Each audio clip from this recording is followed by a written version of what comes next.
Thanks. Can you all hear me? Yeah. Is it working? Cool. Okay, so briefly, who am I? That's me, Rheese.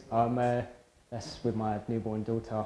Picture was taken about like a little under a year ago, doing what I do best. I think I was playing Metal Gear Solid there. So previously, I've worked in a whole range of industries, front end, back end, using all different technologies. And about 4 years ago, I started working with Scala and really fell in love with functional programming. I'm now working at a company called Momentum Works. So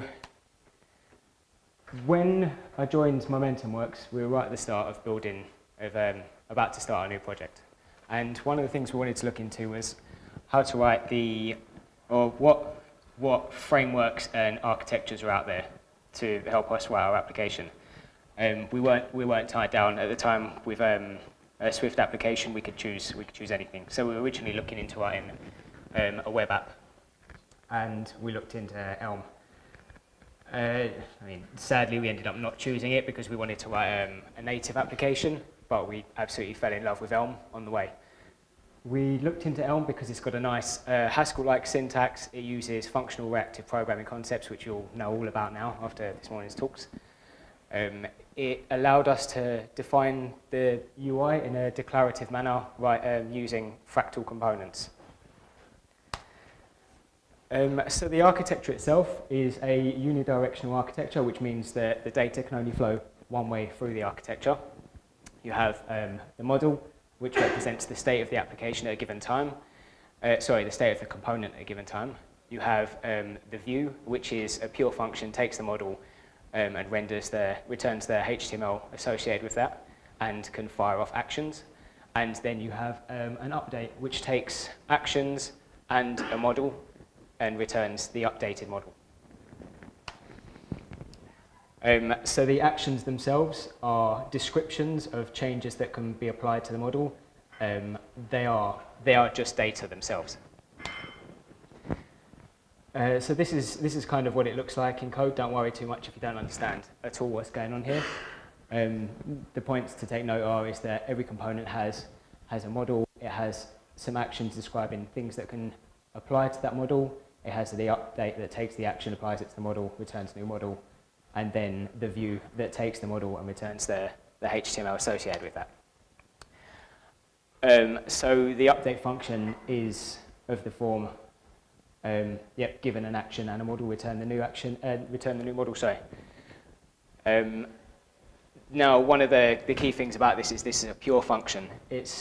There are no side effects here. It's completely referentially transparent. So we always know that given the same model and the same action, we'll always get exactly the same model back. And the same thing is true of the view. It's just given a model, return us the HTML. Okay, so like I say, you build fractal applications with this. So each component has that same model, update, and view. So if we define a counter component, which is the typical example if you start learning the Elm architecture, then we can combine two of those and create a pair of counters component. So this pair of counters component will use a model that's made up of the individual counter components. It'll have an update function that just delegates down to the individual counter components updates. And then the same thing with the view. It just delegates down to the child components. And then we can take that, we can add some other stuff to it and create a main application. So the interesting thing about this is because the components are exactly the same all the way down through the architecture, each component itself could theoretically be its own application.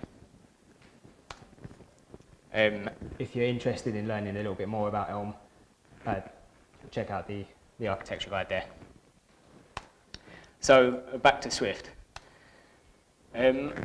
So we used to try and pull this architecture into our application because we had fallen in love with it so much. We looked into different reactive frameworks, or libraries. And the one we ended up going with was RX Swift. The reason being that it was written in Swift, and we knew we'd have to extend it quite a bit. all of the ones we looked at kind of focused heavily on iOS, whereas we were stuck making a Mac OS application. Just quickly, actually, out of interest, hands up here who are writing an iOS application. Okay, and who's writing a Mac OS application? Oh, I feel sorry for you guys. It's so painful. It's just awful. It really is. Stick with iOS. It looks like there are only small differences, but honestly, it's just pain. So what we've got going on here in this very abstract diagram is two observable streams. So the first, so the axis here is time. So in the first one, we're just pushing ints down the stream. First the value is 1, then it's 2, and then at a later time it's 3. Then you can apply this mapping function to it to get these results. This has already been covered, so I'm not going to go into too much detail here. But the important thing to note here is that we do have these observable streams of some value that we can subscribe to and then react based on. That diagram itself actually comes from rxmarbles.com. I think it did. But that's worth checking out if you're interested in all of the different functions that are available in the different Rx implementations. Okay, so when we wanted to implement the Elm architecture in Swift, we start off with this base component. So this kind of mimics the Elm's component. We've got the model, the update function, and the view function. I've shortened it here because the signatures get a bit messy later on otherwise. We've also got this context here as well. So the whole point of the context is that you can pass down a way to dispatch these actions, but also, as well as that, if a component needs to call an action on its parent, you don't want the child component to know anything about the parent. So what we do is, in the context that we pass down to the child component, we'll write that function wrapper. We also need a native component, because ultimately what we're trying to build here are native Swift views. So we have this native component that will translate one-to-one to an NS view. So we've got a basic view component, a button component, a text field component, which translate to NS view, NS button, and NS text field. These have a create function for actually creating them, and then a wire up function. The point of the wire up function being to wire it up using that context, so that if, for example, someone clicks on the button, that will trigger an action that will go through our loop, and also so that we can push updates down to that component, which is what that is all about. The fact that we have to use any here really makes me sad. But that's a result of no variance in Swift, which, what can you do? So, where was it? Here. If we go back a few steps, this view function here, you'll note, returns a node. I didn't talk about that at all because I wanted to cover it here. So, for the sake of diffing our UI, what we want is a virtual DOM, which is like total rip-off stolen from React Native, from React. Obviously, we don't have a DOM in Swift. But the idea is that we want a virtual UI representation that just covers only the stuff that we're interested in. So we have a very lightweight way of comparing, of diffing to decide what changes we need to make. So we just got a view that has some child nodes. We have the button and the text field, each with their own models and their own contexts. So I'll take you through a quick implementation of one of the primitives there. The text field component, which is just going to map one-to-one to an NS text field. So the model itself is just a string, obviously. When we initialize that, we're just going to return a completely empty string. The actions are pretty simple. All we need is an action to say the underlying model has changed. We don't need anything more complicated than that. Then the update function is equally quite trivial. So we've got that switch on action, but all we care about is this text changed. We pull out the internal model, and we can just return that. We can just completely discard the previous model. Don't care about it. The context, we don't need to ever call anything on the parent, we can just have a dispatch function for dispatching those actions that this triggers. And then the view is just going to return our virtual node.text field with the model and context. So because this is one of the primitives, like I said previously, we need a way of then taking this and creating an NS view and also wiring it up. So we have this create function, which takes the frame and then the model, creates the NS text field, initializes it with the model, and then just returns that. Nice and simple. And then we have the wire up function. So this is where it gets a little bit more interesting. So because I said before, the wire up has to deal with two things. It has to deal with dispatching actions that are triggered by this component, and it also has to deal with being able to push updates to the component itself. So first off, we have this. So Rx text is something that we're getting from Rx Swift. All that is, it's an observable stream of the string model of NS text field. So we can subscribe to that, wrap it in a text change action, and then dispatch it using our context. The disposable bag is just for cleaning up streams when stuff is de-initted. And then we create our channel for pushing updates to it. That disgusting map there is because of the fact that we're forced to use any, and then we subscribe to that and write the result into the Rx text stream, and return the channel, because that's how we're getting the channel back. Okay, so now taking you through a primitive component. What we're going to do is we're going to make something a little bit more interesting. So this is a linked text fields component. All it is it's a component containing two text fields. You make a change to one, it reflects in the other one. The model, again, is just going to be a string. The action is going to be a simple wrapper. Because we're making this up from the primitive components, it's just going to be a wrapper of the action on that, just saying that some update has happened with that action. And then the update function takes that action and updates both text fields with that. So the model itself, we can keep this nice and simple. We just using the child components model. We could have had a model that's a tuple with each of them, but because they're going to be exactly the same, we can just cheat here. And then the initial init model function is just going to call the init model function on the child component. The action, like I said, is just a simple wrapper for the child component's actions. And then the update function is just going to unwrap that function and call it with the child component's update function.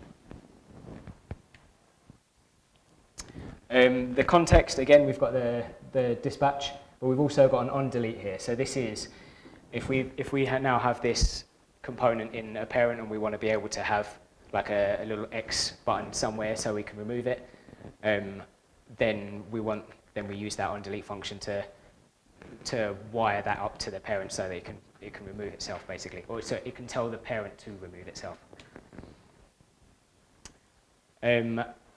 So now onto the view function. So what we ultimately ended up here with is a parent view containing the left and right. Now the left, we're just building using the view function from the child component, passing in the model, and then the dispatch that's wrapping the wrapped action. The right's exactly the same. Now looking at that, that's nice and declarative, which is exactly what we were after. So I'll quickly take you through how this works in our actual loop. So we have the actions channel and the model channel. When we start up our application, we're going to fire an init action down the actions channel, which will then trigger an init model call on our application, which then calls init model on the two child components. They will return, so that will compile into the initial state of the model, which we push down the model channel. We then have a rendering loop, which is going to listen in on that model channel. It will pick up, it will observe the initial model, call the view function on the app that we saw earlier, which then calls its child components views. returning our virtual DOM, which here is just a parent view with 2 text fields completely empty. So now we have our virtual representation. Because these are all primitive components, we know we can build the NS views and the NS text views, so we can actually render that. Now, obviously we've missed off a lot of styling and layout. That's just for simplicity of the application. These models would actually contain that extra information. Now, when you're using this application, you start typing in the text field, that triggers the update function, which, it dispatches the update action on the actions channel, which will then call the update function on app and label 1 and label 2. I'm sorry that I've called that update action. I should have called that something else, actually. That returns the new model, which then, again, triggers the new view, returns our new virtual representation, which we can then render. So by doing this, we've ended up with a way of writing fractal applications in a declarative style, which mean where everything's like completely referentially transparent. We can easily reason about it and we can easily test. This is actually coming very useful for us. So when we started this application, it was a pure Swift application, and it was going to generate React Native applications. Now, along the line, we decided that there was too much of a delta between what we were building and the React Native application that we wanted to generate. So we decided that actually it makes more sense to, rather than generate a React Native application, generate a web view that wraps a React.js application. And by doing that, on our side, we could, what we were showing in the in our application could also just be a web view showing a React.js application. And because we'd abstracted the UI layer and written it in this way, it meant we could basically detach the UI kit stuff and replace that with React. It didn't make it trivial, but it made it a hell of a lot easier. And that was quite a huge change to be able to make in a matter of weeks. Well, maybe a week and a bit. So I think that was a bit quick, so sorry about that. The code is available here, and that's my Twitter. Any questions? Thanks. It was that good.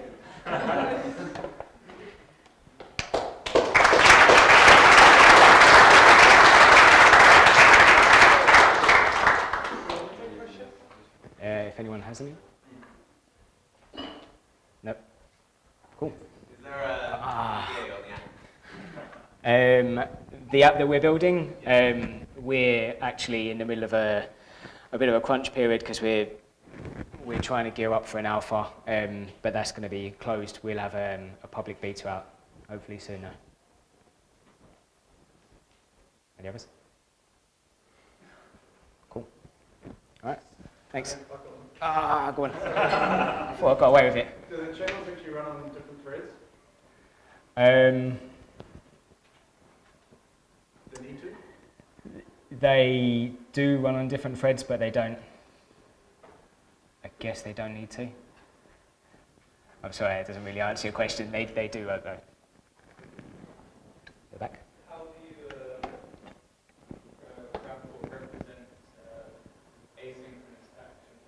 The canonical goes on to the network call. Okay, so that's quite a tricky one. They're basically fed into the loop externally. So the entirety of our application, we've kind of cheated to a certain extent. We feed those into the loop externally. So we've also got one of the interesting things we're looking into as well is animations, and so they're using like an asynchronous action because they're going to be triggered by a timer, and the action itself is then just going to be some sort of tween.